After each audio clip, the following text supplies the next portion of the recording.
بسم اللہ الرحمن الرحیم۔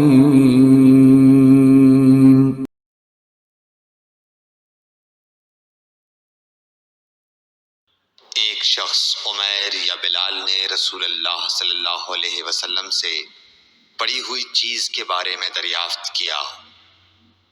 آپ نے فرمایا اس کی بندھن پہچان لے، یا فرمایا کہ اس کا برتن اور تھیلی کو پہچان لے، پھر 1 سال تک اس کی شناخت کا اعلان کراؤ، پھر اس کا مالک نہ ملے تو اس سے فائدہ اٹھاؤ، اور اگر اس کا مالک آ جائے تو اسے سونپ دو۔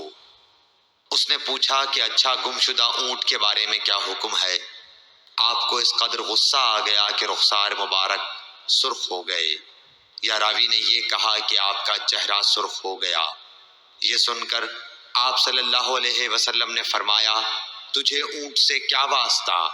اس کے ساتھ خود اس کی مشک ہے اور اس کے پاؤں کے سم ہیں، وہ خود پانی پر پہنچے گا اور خود پی لے گا اور خود درخت پر چرے گا، لہٰذا اسے چھوڑ دو یہاں تک کہ اس کا مالک مل جائے۔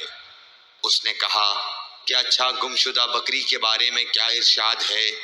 آپ نے فرمایا وہ تیری ہے یا تیرے بھائی کی، ورنہ بھیڑیے کی غذا ہے۔ صحیح بخاری حدیث نمبر 91۔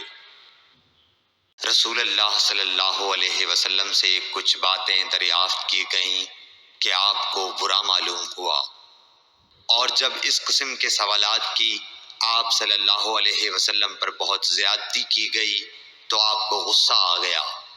پھر آپ نے لوگوں سے فرمایا، اچھا اب مجھ سے جو چاہو پوچھو۔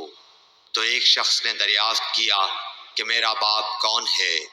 آپ نے فرمایا تیرا باپ حذافہ ہے۔ پھر دوسرا آدمی کھڑا ہوا اور اس نے پوچھا کہ یا رسول اللہ میرا باپ کون ہے؟ آپ نے فرمایا کہ تیرا باپ سالم شیبہ کا آزاد کردہ غلام ہے۔ آخر حضرت عمر رضی اللہ تعالی عنہ نے آپ کے چہرہ مبارک کا حال دیکھا تو عرض کیا، یا رسول اللہ ہم ان باتوں کے دریافت کرنے سے جو آپ کو ناگوار ہوں اللہ تعالی سے توبہ کرتے ہیں۔ صحیح بخاری حدیث نمبر 92۔ ایک دن رسول اللہ صلی اللہ علیہ وسلم گھر سے نکلے تو عبداللہ بن حذافہ کھڑے ہو کر پوچھنے لگے کہ حضور میرا باپ کون ہے؟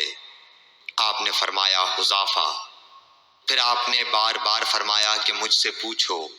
تو حضرت عمر رضی اللہ عنہ نے 2 زانو ہو کر عرض کیا کہ ہم اللہ کے رب ہونے پر، اسلام کے دین ہونے اور محمد صلی اللہ علیہ وسلم کے نبی ہونے پر راضی ہیں، اور یہ جملہ 3 مرتبہ دہرایا۔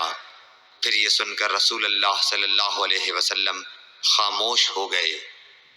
صحیح بخاری حدیث نمبر 93۔ نبی اکرم صلی اللہ علیہ وآلہ وسلم جب سلام کرتے تو 3 بار سلام کرتے، اور جب کوئی کلمہ ارشاد فرماتے تو اسے 3 بار دہراتے یہاں تک کہ خوب سمجھ لیا جاتا۔ صحیح بخاری حدیث نمبر 94۔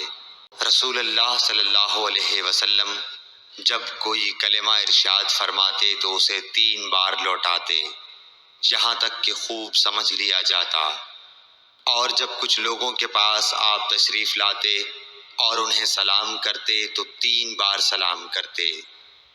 صحیح بخاری حدیث نمبر 95۔ بلغ العلا بکمال